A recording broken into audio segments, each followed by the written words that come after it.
Good afternoon, everybody, and welcome to today's edition of our CMI 75th Anniversary Leading Lights interview series. Now, today I am absolutely delighted to welcome CMI companion and my former colleague and current friend, Paul Geddes. Paul is the Chief Executive of QA Ltd, but prior to that, he is also or has been Chief Executive of Direct Line Insurance, the FTSE 100 company, as well as Chief Executive of RBS, the UK's retail bank. He's also on the board of Channel 4, so a number of great leadership positions. It's wonderful to see you, Paul. Welcome. Hi, Anne. Nice to see you. So let's get started. Our first question, quite broad. What role do you think that values and ethics and culture play in leadership and management? And how do you manifest any of these if you think they're important in your leadership practices? Thanks, Anne. I mean, a huge topic, and I also am not quite sure I'm a leading light, but I'm because I think we're all on some journey, and I'm certainly not here to preach. And I still have a viewpoint that I've got a lot to learn, and I'm still work in progress, and hopefully will get better as I get even more experienced. I think the obvious point to make is, the reason I'm at QA is that talent is everything really in a business nowadays.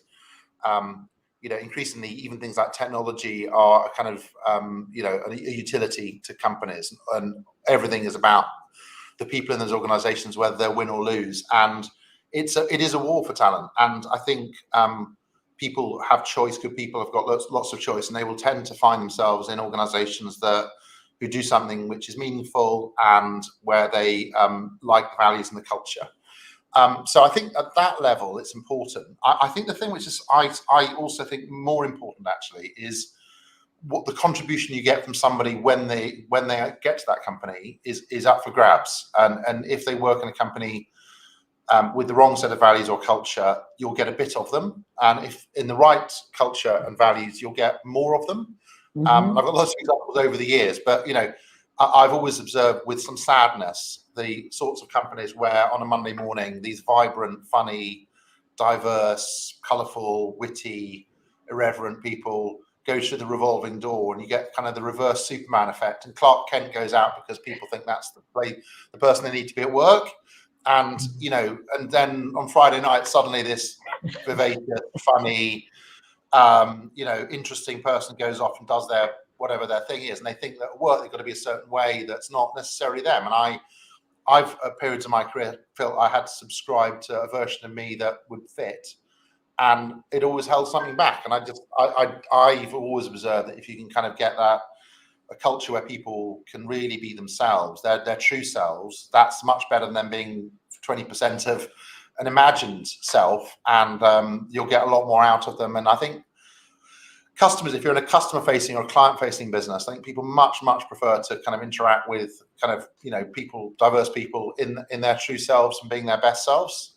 So I think that's really up for grabs, and I've observed that, I guess, through the list of some of the companies I've been through.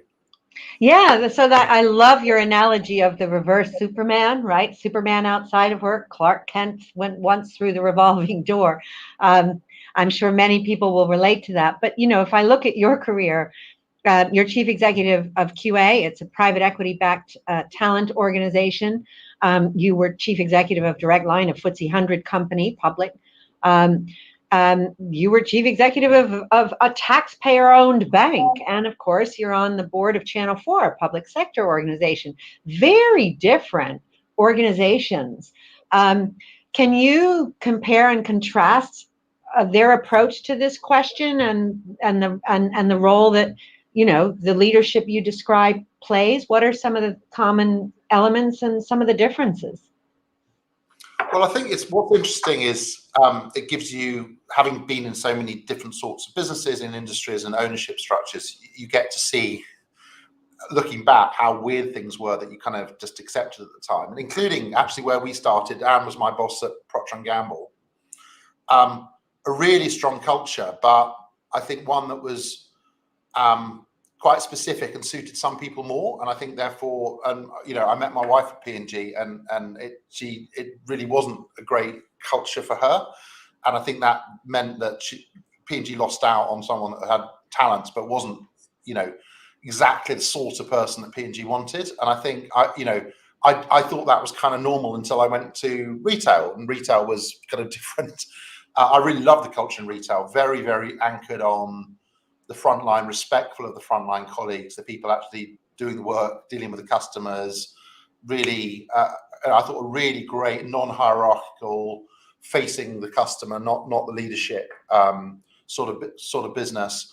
Then going into banking, another, wow, this is a bit odd sort of thing, but quite quickly you kind of get used to it. And I think it wasn't just banking, it was kind of the school of banking that was RBS, and observing kind of some of the weirdness. I don't want to obsess over kind of Fred, but obviously there's some lessons to take from what happened to RBS, which was a culture where people didn't feel able to necessarily challenge or speak up, and kind of just observe the kind of weirdness without sort of going, this is a bit weird. And then I think going on to Direct Line, obviously when you're the group CEO, you then have a chance to sort of, I suppose, have the sort of environment that you think is right and learn the lessons of the past. And I suppose at DLG, we took kind of culture and values quite seriously. I'm sure we'll come to talk about some of the things we did there, but I thought we ended up with kind of a nice culture.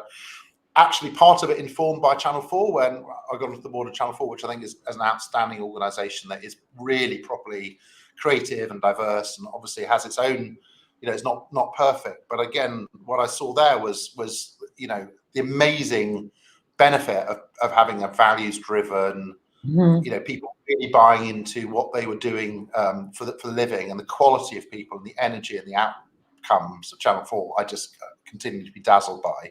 I suppose going into QA, where we're in a similarly noble thing, where we are changing people's lives by giving them the kind of the skills of the future, that has enabled us to take, hopefully, the best of all the bits along the way and build an amazing culture now, which is kind of really diverse, really proud of what we do, really non-hierarchical, where people can be themselves at work. And I think that is in a private equity environment. And private equity, I think, you know, is not synonymous with a certain sort of culture. You know, private equity values just wants companies to do really well, right? And I think if companies do really well because their people are engaged and feel committed to what the company does, they'll perform well, and that'll be valued in a private equity business. And of course, companies are valued on not just their profit, but the multiple of their profits. The multiple of their profits is driven by, you know, people's sense of where the trajectory is of that business, the future earnings of that business. And future earnings, you know, investors do care about sustainability. They care about the culture. They care about the talent. They care about all of those things, because those have measurable impacts on the future earnings of the business. So even rational investors will care about this stuff. Yeah, no, it's a good point. And obviously what you've reflected on there and what comes through there is how much you've learned from each of your own leadership experiences. And so I wanted to ask you, what challenges do you think still exist that maybe you faced early in your career? And what did you learn that might help people starting out or in the middle of their careers to overcome those challenges? Well, great. I've just thought of something else to say, Anne, if you're okay. So just on culture, at DLG, we hired some real expert culture people. We spent a load of money on this big cultural survey, and I was pondering why we weren't more collaborative, right? And I was thinking, wow, you know, what is it that's making this bit, you know, a bit fiefdoms and not collaborative? And after all this money, the feedback was basically my fault, right? As the CEO, the shadow I cast, because I had two kind of members of my team that were kind of relatively combative and not teamy, and the organization saw me indulging that or allowing it to happen, not encouraging it, but not tackling it. And so this massive, you know, you don't think you should cast a cultural shadow, but it's amazing that you do.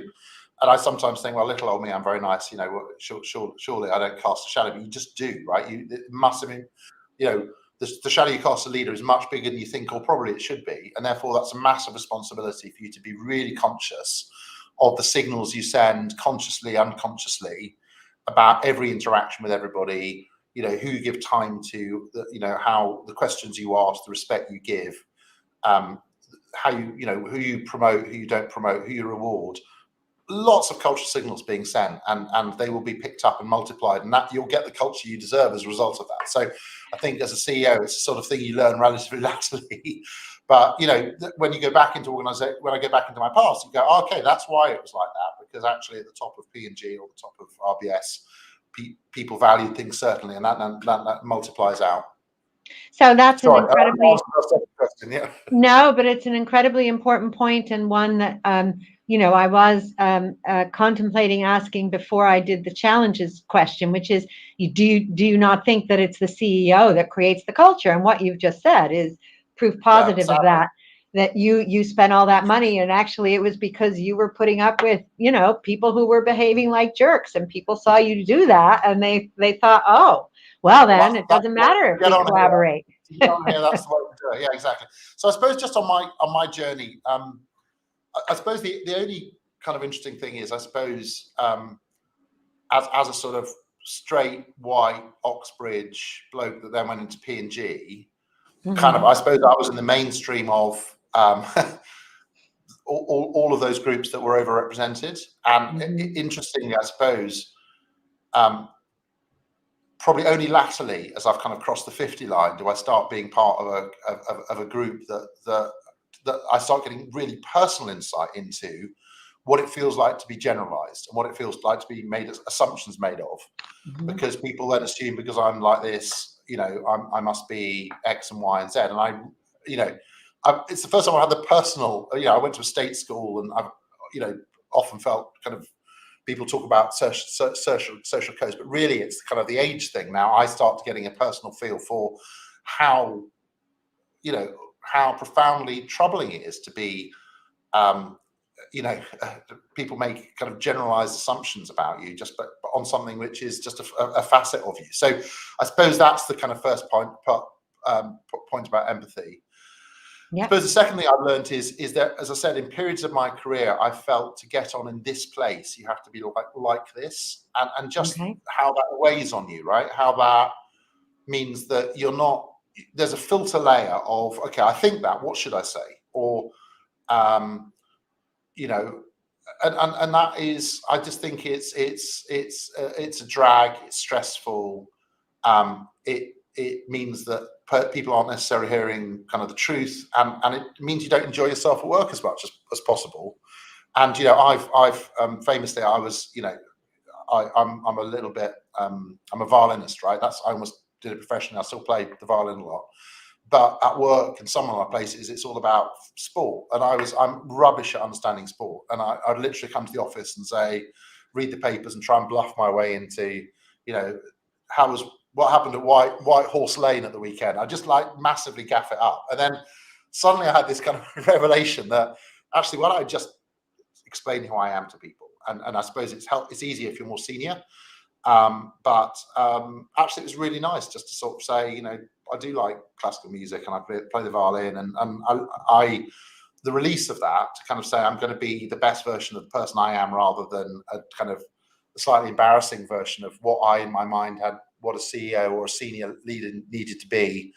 If you read the Sunday Times, for years it was, when people did that day in the life of, or, everyone went to Portugal on holiday, and everyone's favorite CD was, Coldplay or whatever it was. And just, The Shawshank Redemption is their favorite movie. Exactly. Shawshank Redemption. Everyone, they run marathons or do triathlons. And I think there's just some, I just thought I felt a massive release from just actually being able to be, and also sometimes being able to be irreverent and use humor.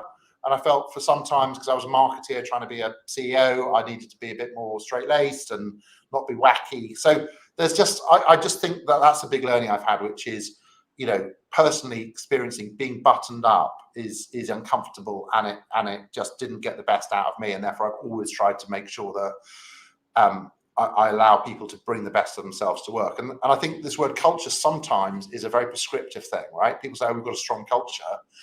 I think that's not necessarily a good thing. I think having strong values is really important, but a strong culture, we work hard, play hard, sometimes can be code for, I suppose, you know, a set of conventions that not everyone might feel comfortable about. You know, not always the way to celebrate is to go to the pub, and not always, you know, humor can sometimes be cruel.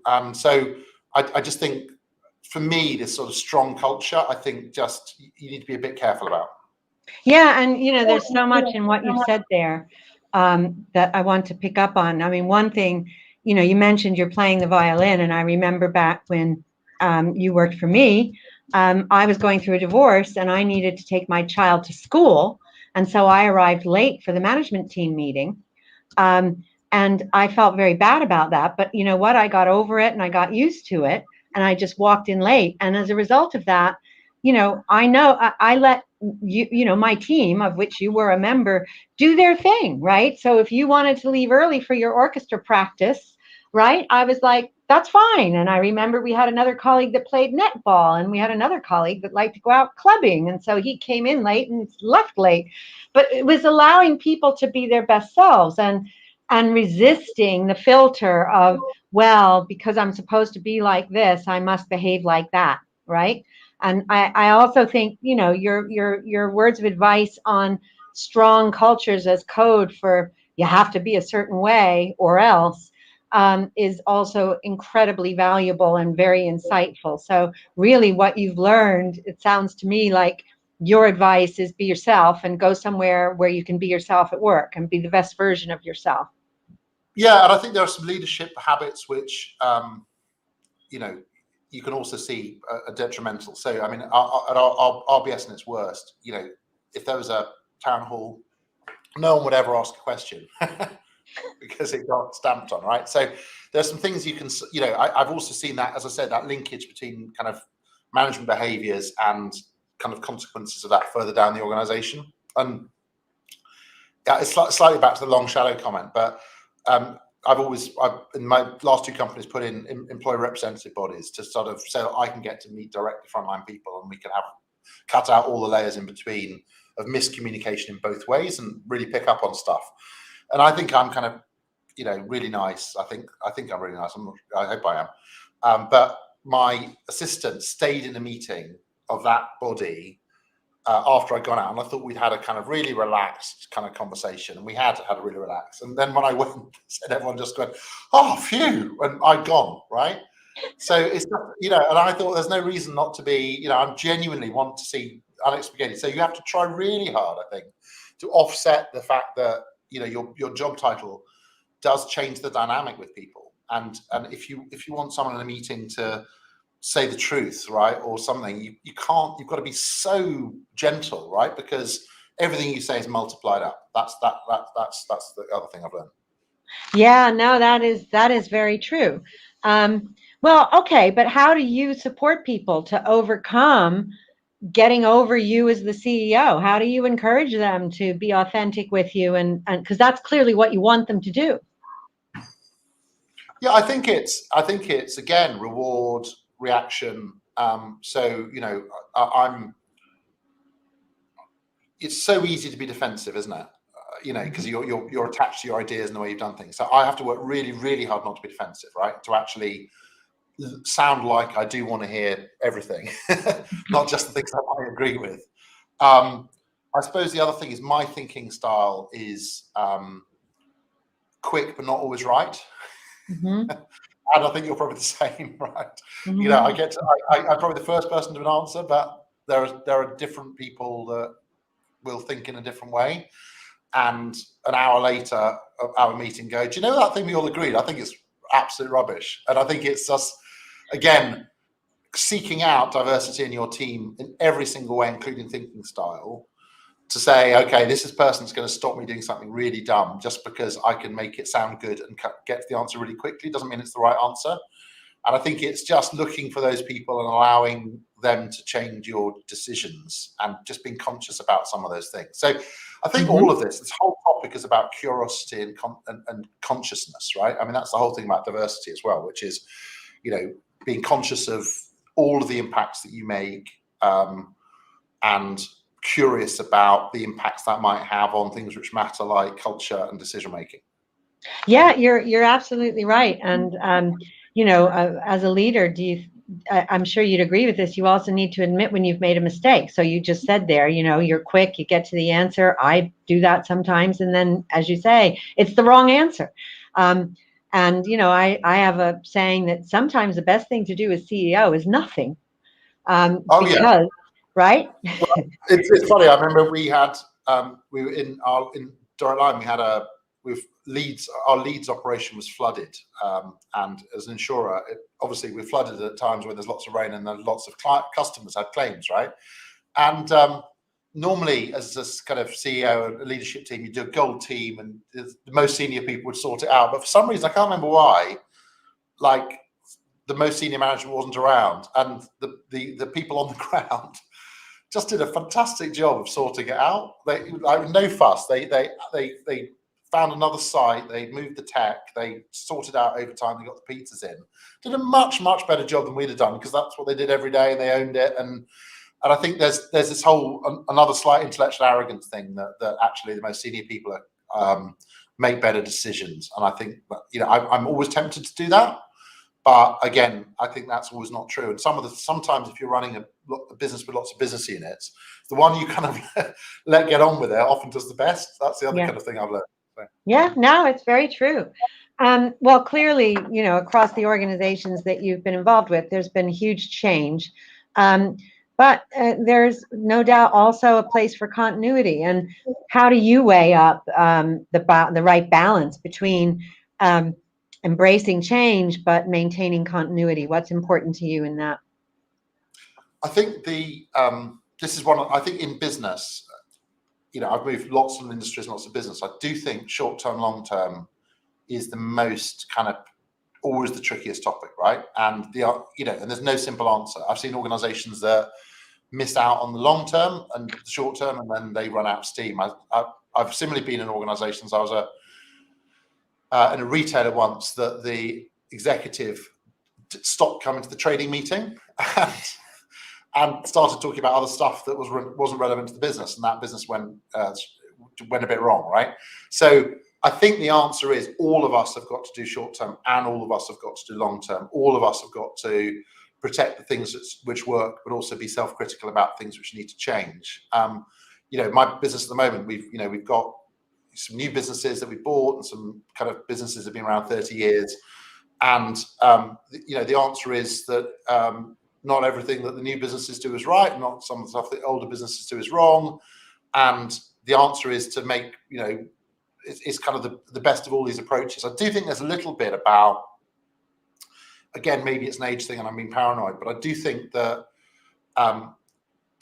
people of a certain business generation, I do think need to be more curious. I think curious is a really good thing about kind of the new ways of doing business, because I think there's a lot to learn from a much more agile, empowered, less hierarchical, more tech-driven digital business.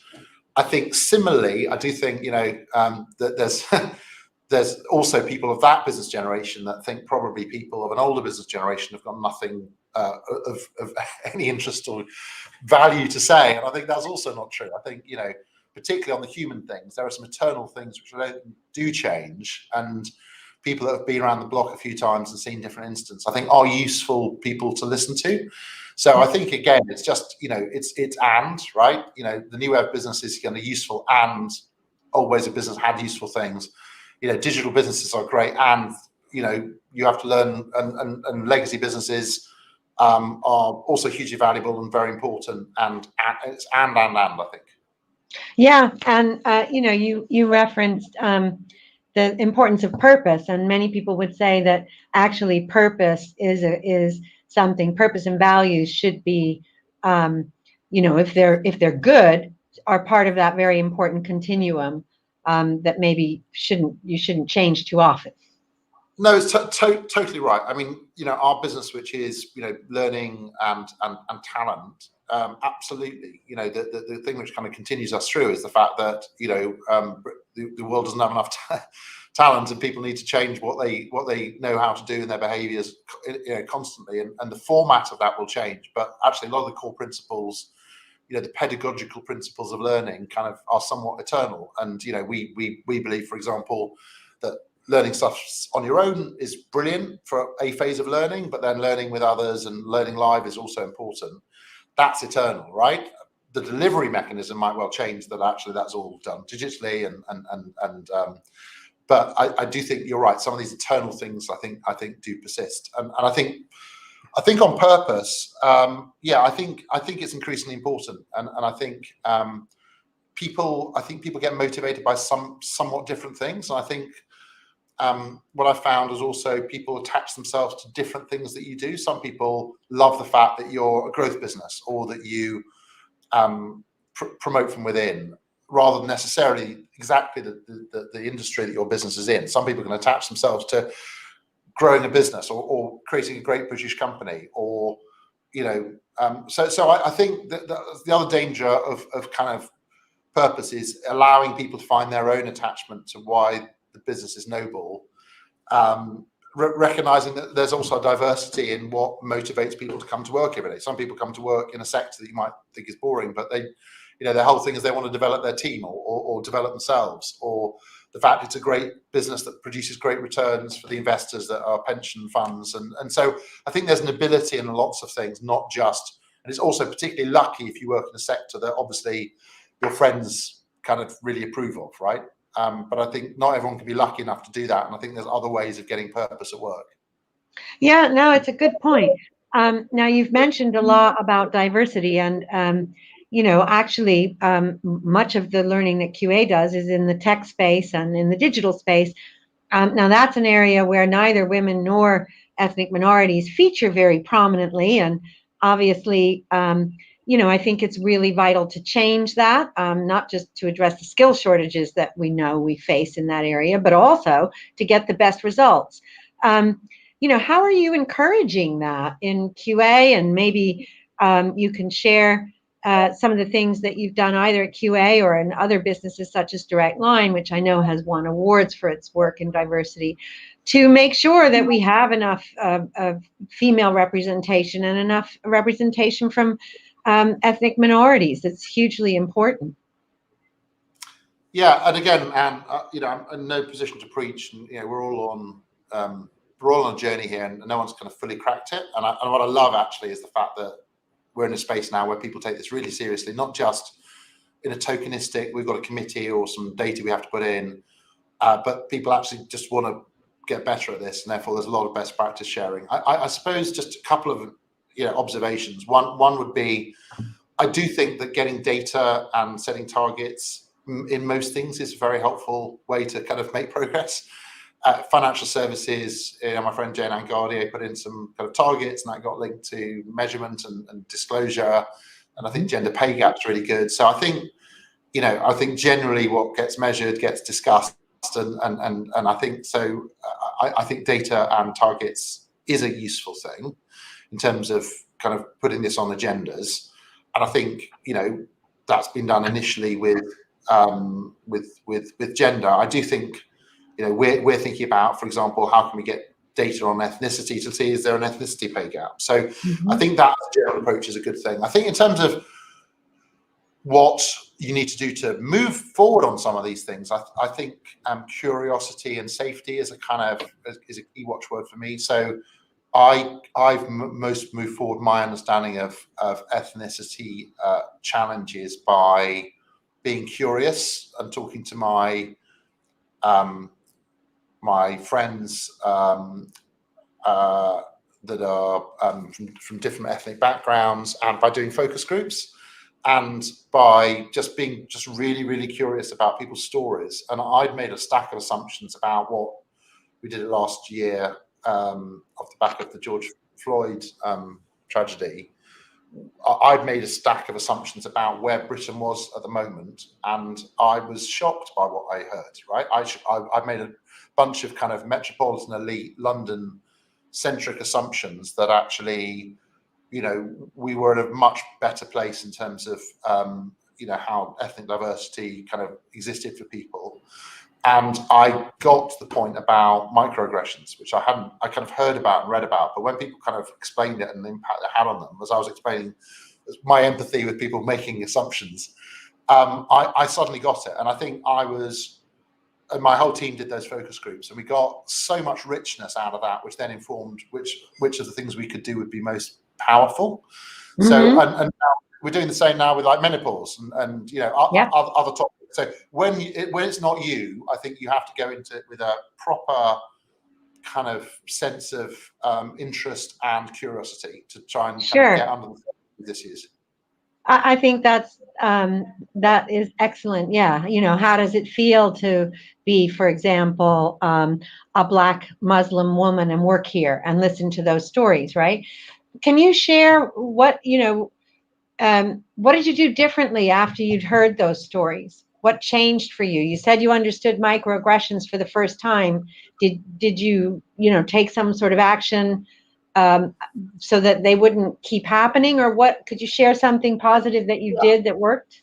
So generically, we encourage people to do the same process for themselves and to encourage that to be that process of discovery to be safe, so that, you know, people can ask, you know, curious questions, and that they in themselves aren't a microaggression, and that actually, if people were clumsy in their line of questioning, then it was approached generously, right? And obviously we've got all the normal things that you tick off that best practice approaches in terms of a D&I committee that get to report straight to me, and you know, there's been kind of a range of measures, but I suppose my differentiator probably would be the fact that it only lands as a why are we doing this when people get to appreciate, you know, the human personal stories of people at work about, hey, you know, you did this thing, and do you know the impact it had on me? For the penny to drop personally, I think is the most powerful form of learning, and storytelling and that. So a lot of it was the sharing of those stories and the impact it had on people, so that people were just conscious. I mean, I think woke is an abused word, and it's fallen into some kind of, you know, it's a political word now, but the concept of it, which is having a consciousness of the context in which you come from, and the fact that will have a lens on how you see the world, I think is a great concept. Well, you know, I think what you said there is very important. What you said there is you encourage people to say, hey, you did this thing. And so specific example of the thing they did. And here's the impact it had on me.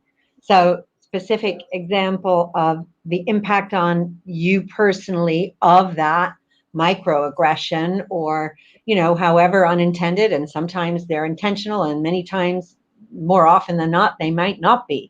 You know, they might be completely unconscious or unintentional, but it's sharing those stories and the impact of that on the individual, so that others can experience the impact of their own behavior, right? Yeah, and it's role modeling the fact that I say I've been through that process and I've learned some stuff, and I now probably you know, that helps me be the leader I want to be by having had that process of discovery, and I think encouraging that and saying that's a safe and encouraged thing, I think is probably the best thing you can do, right? Because it's a generic format that then can go on to menopause, or it can go on to social mobility or neurodiversity, right? You know, the sort of, you know, I'm curious about people in neurodiversity. Our interviewing is probably all wrong for some people who are neurodiverse, right? To my point about, you know, interviewing is quite a hostile environment if you go in without the context of that, and if you genuinely want to have diversity and genuinely want to have people that are different to you because you believe that actually you'll get a better outcome that way, which I do, right? I'm petrified of lots of people like me being around my table. Why do I need lots of people like me around my table? But the only benefit of having diverse people, A, you have to get them into the business, which therefore you have to be curious, but you also then need to create an environment where they can be their best selves, and so I think all of that's kind of in the mix.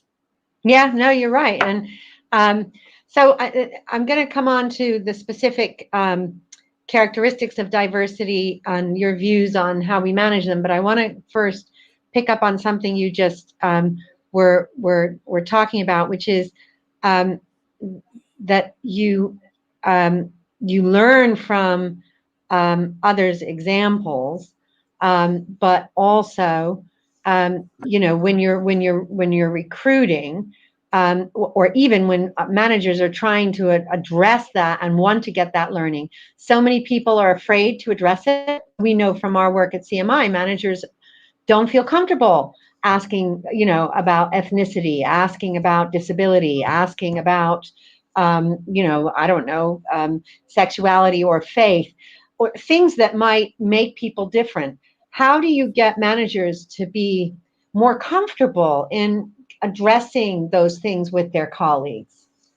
I think partly by talking about it yourself and saying that, it's a thing, right? It's a thing. We've got a long way to go, and your thing, you might think that you are in that sort of thing where you're not diverse in any way, but you are, right? There's this thing about you that's diverse, that's misunderstood. So isn't it great to be in an environment where we can share that and explain the impact we have on other people and how people can make you be the best person that's happiest at work? So I think it's leading by example. It's creating the safety by talking about it, and not trying to, encouraging it and rewarding it, and that's what leadership is, right? I think it's and role modeling it. So, the fact that I do go out of my way to talk to people and spend proper time with them and come away and share some things I've learned and the shocks, I think,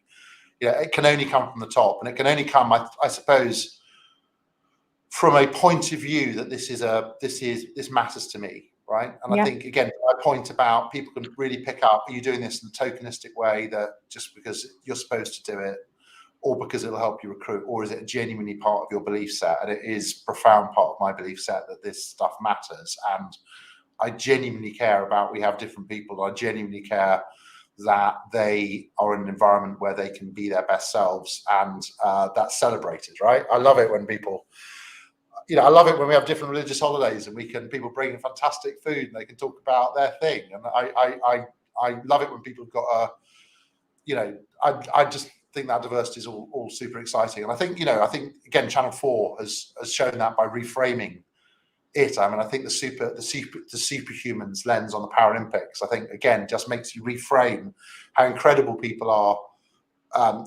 with their differences, and the differences make them special and make them fantastic. Yeah. Well, so there are many different kinds of diversity, and we've touched on a lot of them in this conversation.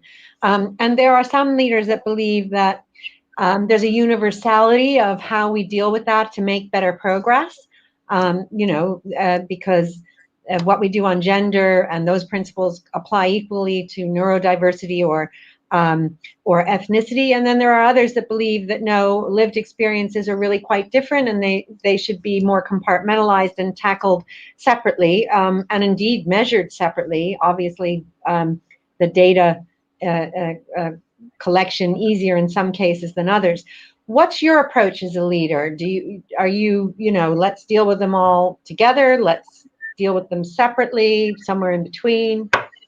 Yeah, I think there is some benefit in a slightly sequential approach, because I think the issues are different by type, and I think gender is a great place to start. 53% of people female, and I think that's kind of gone pretty well. And I think obviously ethnicity has been pushed up the agenda with the stuff that happened. Is it only last year or the year before? I'm trying to think. There's been such a weird time over COVID. So I think getting after the things where there's probably the most to do or it affects the biggest groups, I think, is a kind of sensible strategy. And I think in a D&I team, the danger is you move nothing forward very much, because everyone has the airtime and everyone has their separate things.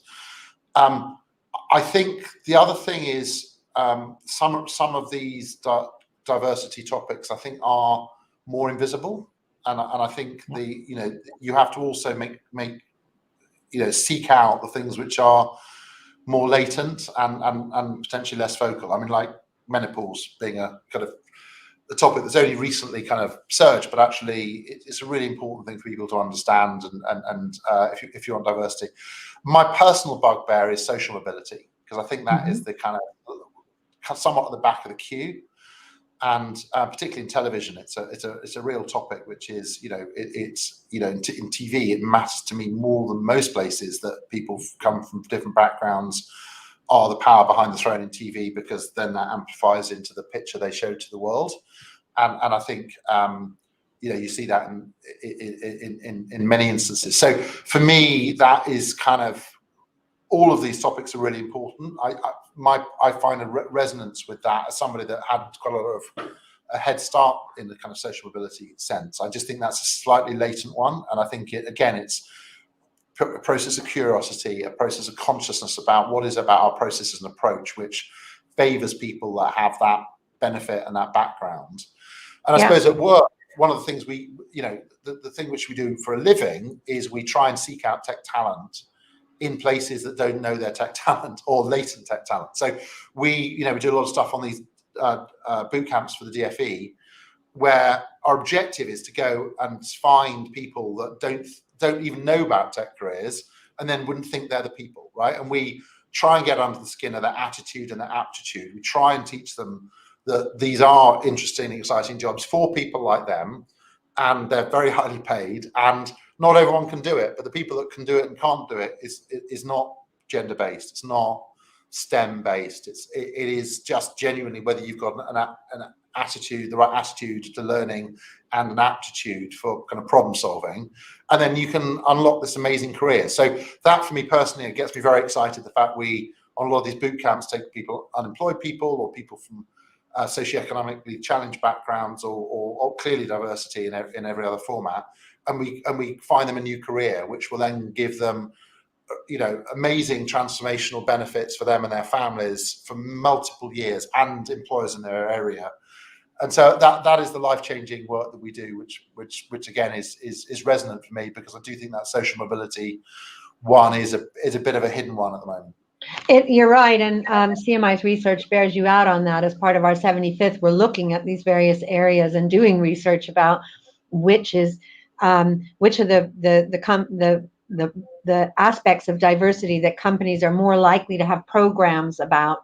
Social mobility is one of the least likely. So, I think it's less than 15% of companies have a program that actually looks at that.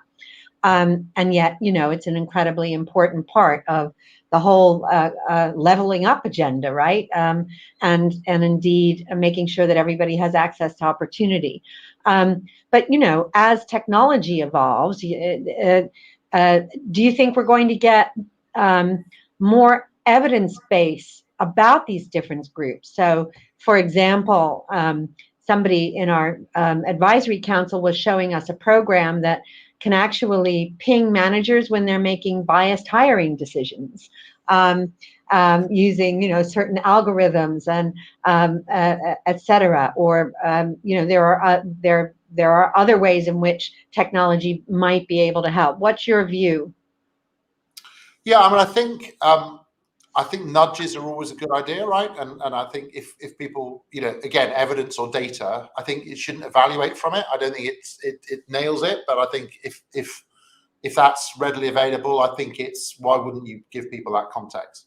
I think the other thing is, on technology, the other thing we're finding is that this whole topic of soft skills, right, I think is a really fascinating area, because, we obviously train, particularly our Circus Street business, we train commercial people in tech, and in our QA business, we're training tech people on leadership skills and stuff like that. And I do think for soft skills, the ability to deploy your knowledge and interface with people is a really important topic. And I do think there more needs to be done in this area to kind of have other ways to encourage people that have different thinking styles, different approaches, different neurodiversity, to be able to interact with people, which is totally necessary in a modern agile business, because that interaction is absolutely critical to whether they're going to win or lose. The technology needs to interface with the people nearest the customers, and I think therefore I do think there's probably a lot of curriculum work we need to do on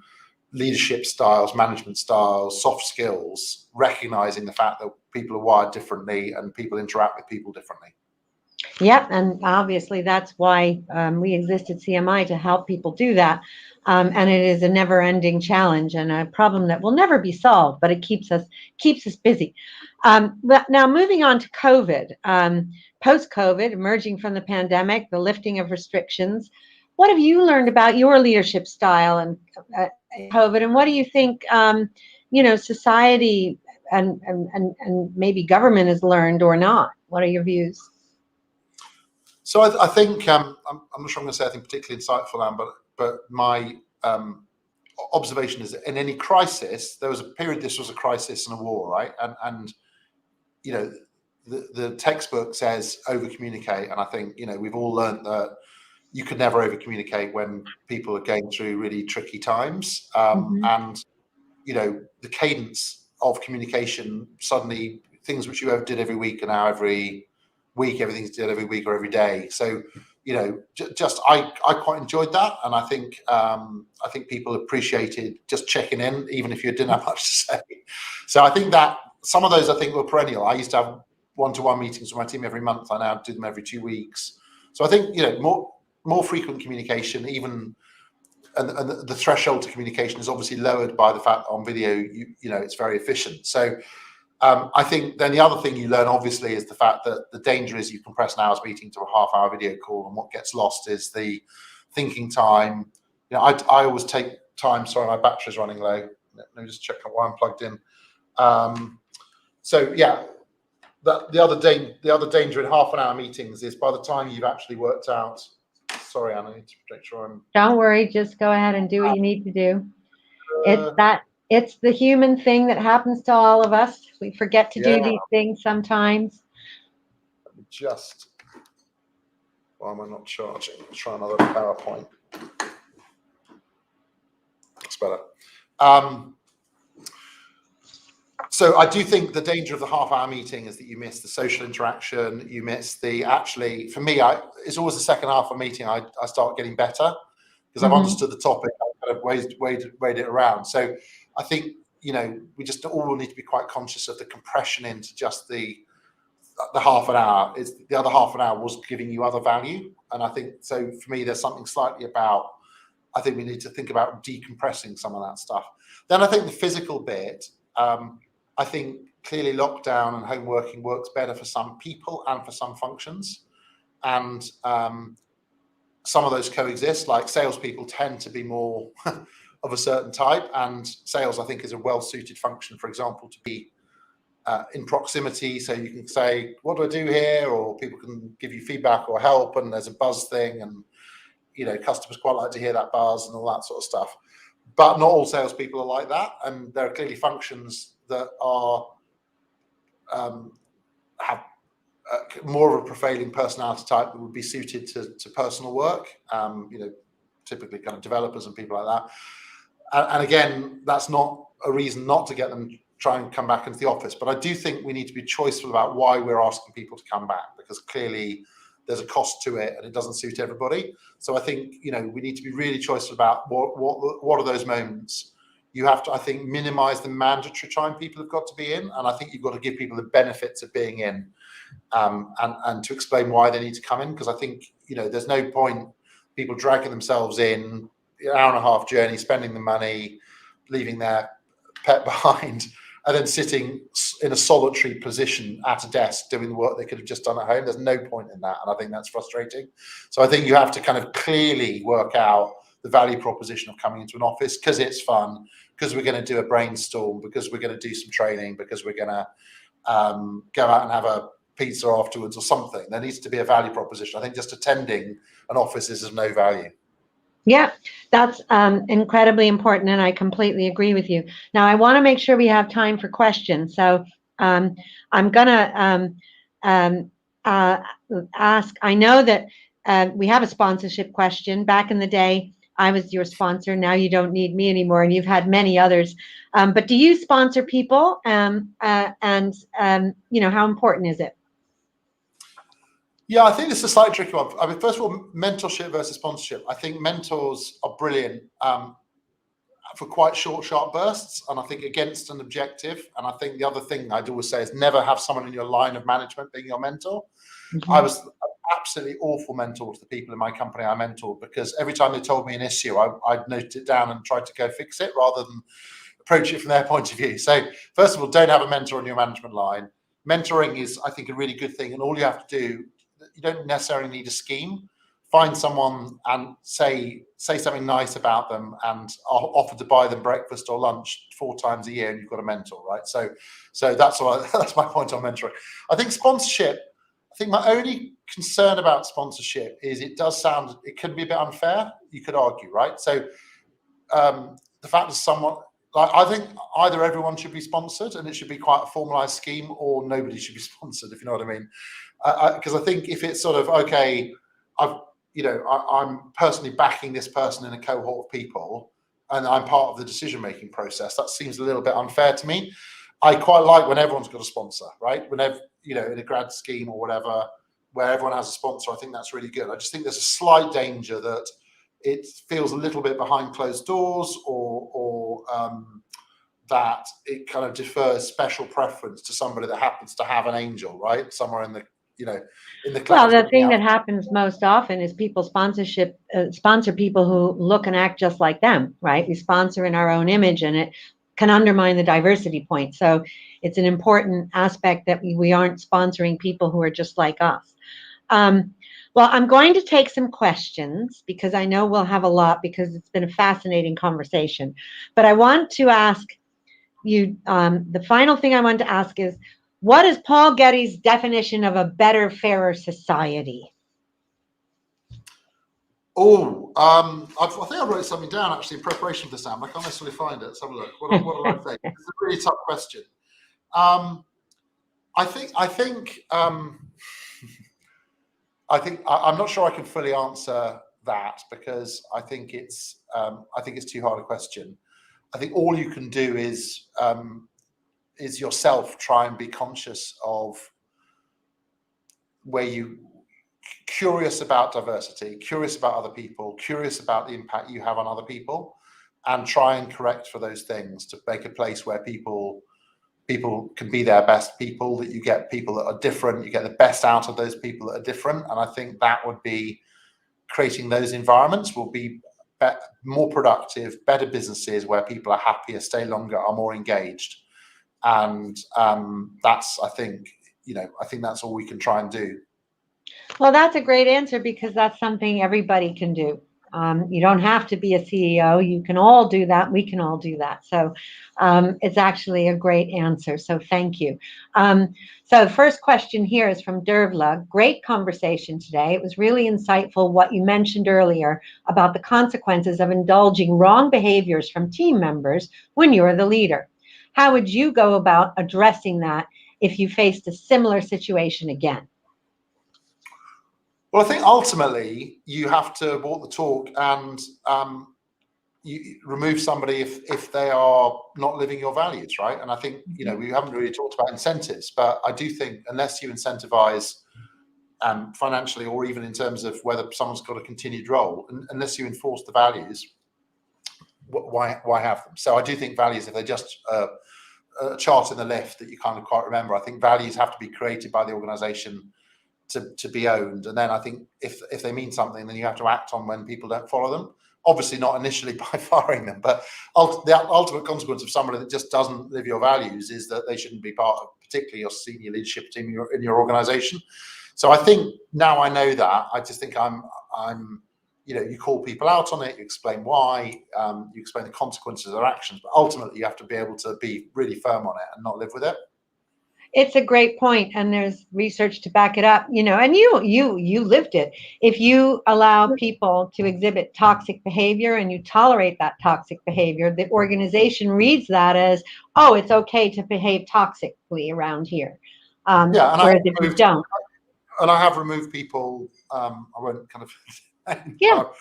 I've removed people for behaviors as much as I ever have for performance.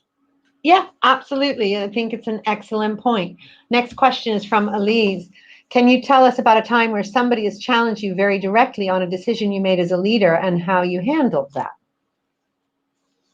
I mean, quite a lot, actually. I think, we're in an industry going through lots and lots of change, and we don't always get things right, and I encourage it from my team as well. And we, at the moment I think part of it is acknowledging there should be a period of ambiguity where you say, I don't know the answer to this, and therefore you allow a safe environment where it's timely to challenge and it's not annoying and the decision's not been made, and saying, okay, we're in a messy period. On one of my business units, we're in a messy period. We had a messy board meeting where we've got lots of data and input and we don't quite exactly know what to do, and we're kind of okay with that. Obviously, you can't stay messy for long. You do at some stage. You need to go, okay, we've heard everybody. That's great. Thank you very much. We're going to make this decision, test that decision's right, and think whether it's wrong. And then you need to actually make some decisions and act on them, right? And then it's because you don't want to be in a chaotic business that doesn't know what it's trying to do and hasn't made some choices. But I do think it's that sort of calling out, this is a messy meeting, or this is a messy phase of our thinking process. We're being divergent. We're opening up ideas, and then gradually shutting them down to a plan, and so that everybody feels they can kind of contribute. And there's good time to get challenged, and then there's really annoying time to get challenged, which is when you've all decided and you're just trying to launch it. So I think it's kind of consciously flagging the times when input, even you're totally doing the wrong thing here, is okay, and then later it's kind of, okay, everyone, we've decided this, let's get on board. Yeah, and you can always course correct if it's wrong, right? But yeah, a decision is better than no decision. Yeah, I think that's the other point. I think in there's the other thing which, waterfall versus kind of agile is, MVP, learn from the market, fail fast. I think in some circumstances that's also a great way to go. Yeah. Okay, next question is from Trevor. Hello, many academics wish to leave research. Would you say a broad network and leadership skills are more than a desirable bonus to aid their career change? Well, we'd love to work with QA. A little advert here. We love academics, and we have lots of academics teaching people non-conventional students and boot camps and higher education and masters. And I think that those academic skills are really reusable in lots of formats. Again, I think curiosity about what don't you know and how you're going to go about learning things that you don't know. But I think academics, I think, are got many of the I've got lots of reapplicable skills. Okay, sounds like you might get a job application from Trevor. Right. Well, there you go. Trevor, drop me your CV. Next question is from Jonathan. Does the commercial function restrict the full development of a diverse culture in the public and private sectors? Yeah, well, I suppose interpreting that,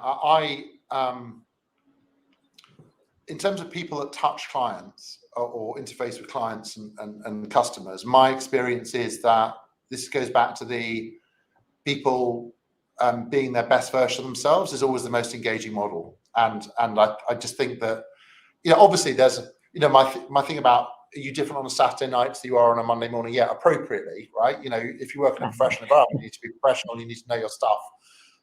You need to be measured and thoughtful about it. But I suppose my general point, though, is I do think people connect much better with people that are being themselves, and therefore I think that is really important. Yeah, and you'll get better commercial results that way. And I love interfacing with people that you just know. We're so perceptive, I think, on knowing that filter, knowing that somebody is not quite showing themselves to me. That they're always thinking about what should I say or what should I think, and I think removing that is a real release for people, and I think they connect much better with people, and that's at the heart of sales and marketing. I think it's connecting with people. Yeah, so you're saying actually turn that on its head. Encouraging diverse, authentic cultures will get you better commercial results, right? Totally, because you'll interface with people. Now, you need a curiosity about, is this person coming themselves from a different background? Are they, what type of person are they? What's, consciousness, right? Consciousness, this is somebody that's an analytical person, I'm this person. But unless you know yourself, you can't even start that process. And I think being the authentic you is just a really powerful thing. Okay, well, here's our last question, and it ties into this, and it's from Ben. Hi, Paul. I love what you said about culture and values and how some organizations won't be right for some people. What's your advice for somebody working in a culture they don't feel totally comfortable in? Well, I think try and change the culture, right, by speaking out. And I think talent is in a seller's market right now. So I think if you don't like your culture and you can't change it, then you should go and work somewhere that is you. Life is too short, I think, to put up with it. And my suspicion is that if you're on this call, you're committed to your own development, and I suspect that you'll have lots of choice. Excellent. What a positive way to end our conversation. A real thread through it. Be authentic, be yourself. Thank you, as ever, Paul, for being so insightful and inspiring and sharing your learning and wisdom with us today. And if you've enjoyed this conversation, please consider joining the CMI community. You can find out how to do so in the chat. Thank you and take care.